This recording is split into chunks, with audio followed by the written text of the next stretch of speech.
Hey everyone, I want to talk about how OCD can attach to life stressors and life events. This is a question that we got asked in the YouTube comments. So you will see this. This video is for you. I know you wanted to see that, which I think is a really good topic. And the reason why I decided to kind of jump on this topic right away is because how common OCD will attach to anything in your life that you deem as important. So your work, the birth of your children, going on vacations, and getting comfortable with the fact that that's really what it does, and bringing down that need to control life in the way that we think we have control over. Humans are very, very obsessed about controlling the outcomes of external events that they have no control over. Sleep is a big one. It's an external and an internal event where people think they can control it by the sleep hygiene and trying to lock it down. But the best sleep comes when you're not trying to control sleep. I mean, some of my best sleep I ever get is when I'm sleeping 5.5 hours and I actually sleep 5.5 hours straight when my dogs don't jump on me. So it's just not as simple as just, how can I avoid life stressors and how can I kind of manipulate my recovery around that to where I give myself the best opportunity to not be stressed. And that's a major mistake. So before I go any further, please subscribe, hit that like button, comment down below. Always down for some good engagement.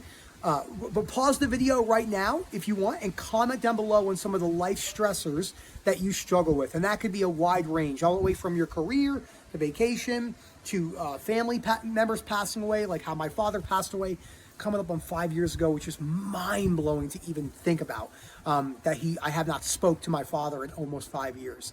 And I could say that with the joy because there's no fear relating to that. I've accepted that people die, and there's no difference between my father dying and someone else's father dying. The only difference is one of them I view as my father and one of them I don't.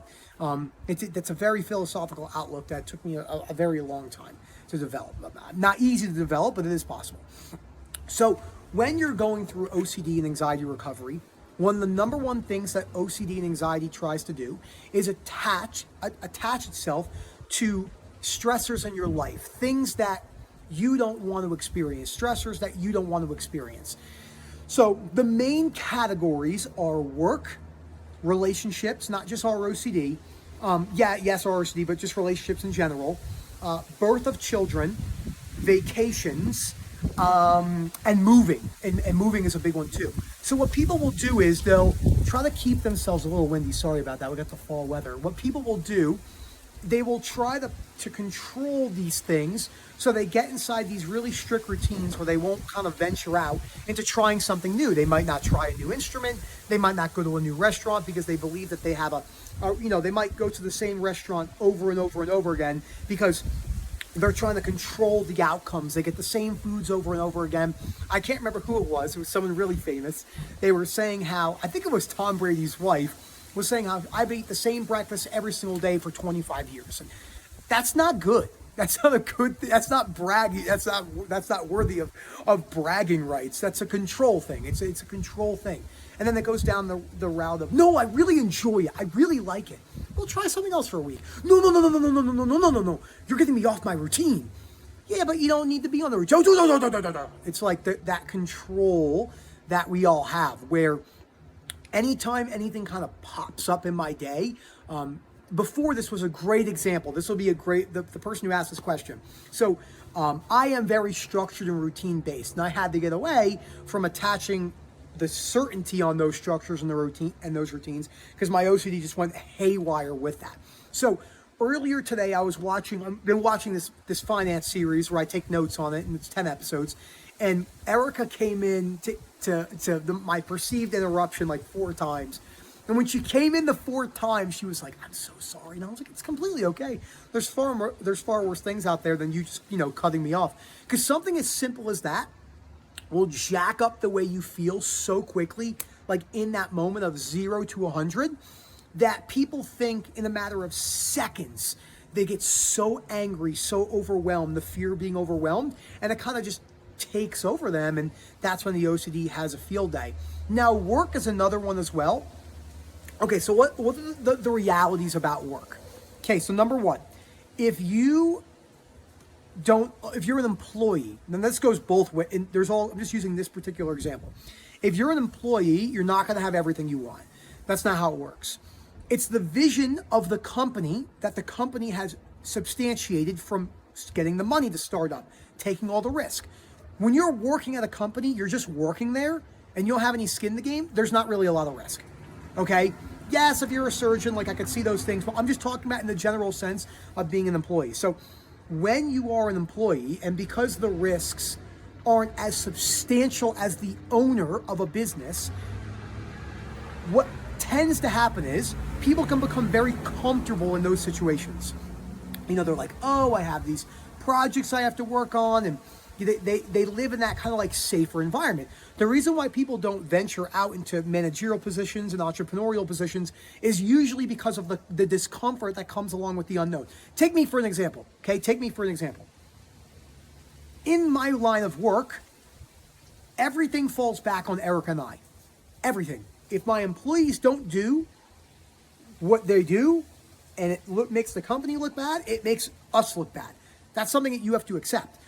That's just how it goes. The main reason that people stay in careers that they don't particularly enjoy has nothing to do with the career per se, not always, but a lot to do with they're very risk adverse. They do not want to take any risk, which is totally fine. If that's the way you want to live your life, I'm just talking about examples that I tend to see.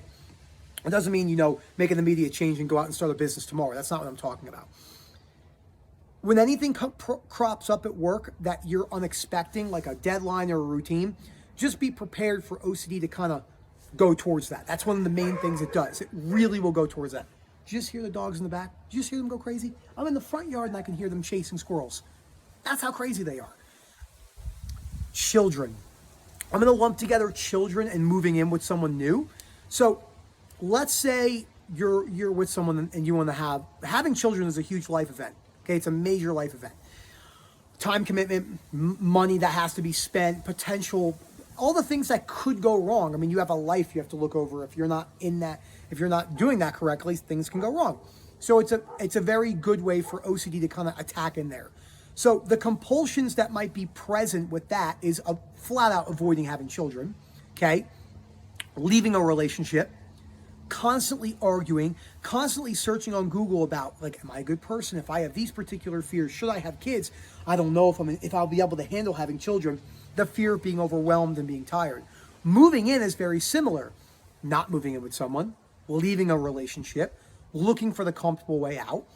I was having a great conversation with a friend of mine yesterday, and we were talking about, what we were thinking the main reasons why marriages don't work. I particularly don't think it has as much to do with the falling out of love as it does to do with it takes a lot of work to sustain a long-term relationship. It takes effort. It's not easy. I've been married for 4 years this coming February, together for 7, and it's taken a lot of work, a lot of change on my part, a lot of compromise. It all comes down to that great C word, compromise. Not the 4-letter C word that Australians say all the time, which is an amazing word. I've tried to bring that word into my household. Erica's like, no, you're not saying that word. So that's another story. If you know what I'm talking about, you know what I'm talking about. That word is very prevalent in Australia. They use it like we use the word shit. It's great. So really it comes down to avoidance. All the life things that you're traveling alone, avoiding. Moving in with someone, avoiding. Having children, avoiding. Anything that makes you uncomfortable, that's what people will do. They'll just revert to avoidance, because avoidance is the easiest way for them to feel like they have a sense of control. But I can promise you, OCD will just morph and change. So what I would like for you to do is, when you're doing your disputing homework, take a piece of paper and I want you to actually write down, what are the things that I'm avoiding? What are the things that I think that need to be done? What are the things that need to be done or I want to do that I have a pretty good idea of avoiding? Am I avoiding moving in? Am I avoiding having children? Am I avoiding changing careers? Am I avoiding this? Am I avoiding that? Et cetera, et cetera, et cetera, et cetera. I just realized how dry my hands are. Oh my gosh. Because of Colorado, man, there's no humidity over here. That was an ADHD moment. Avoiding doing things because you're afraid you have ADHD and you won't be able to concentrate, et cetera, et cetera.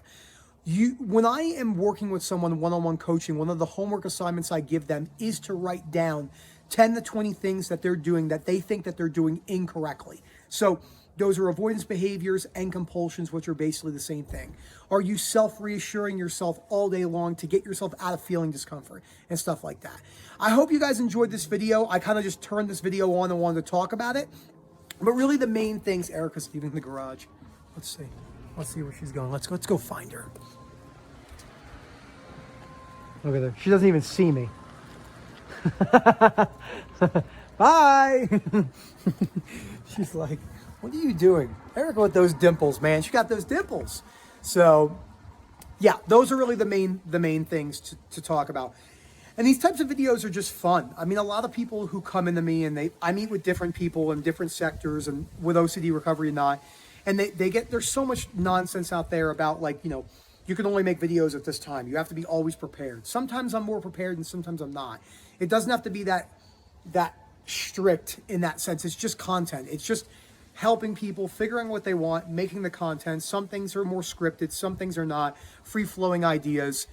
People are just obsessed with that certainty. So if you're obsessed with certainty, it's going to attack the things in your life. And your compulsions are probably going to be avoidance. They're probably going to be Googling. They're probably going to be, you know, trying to figure out if this is the right path for you with certainty, and you're never going to be able to do that. So thank you so much for watching. I hope you enjoyed this video. Again, comment down below, and if you're interested in our coaching services or webinar services, info@ocdrecovery.com. They are a lot of fun.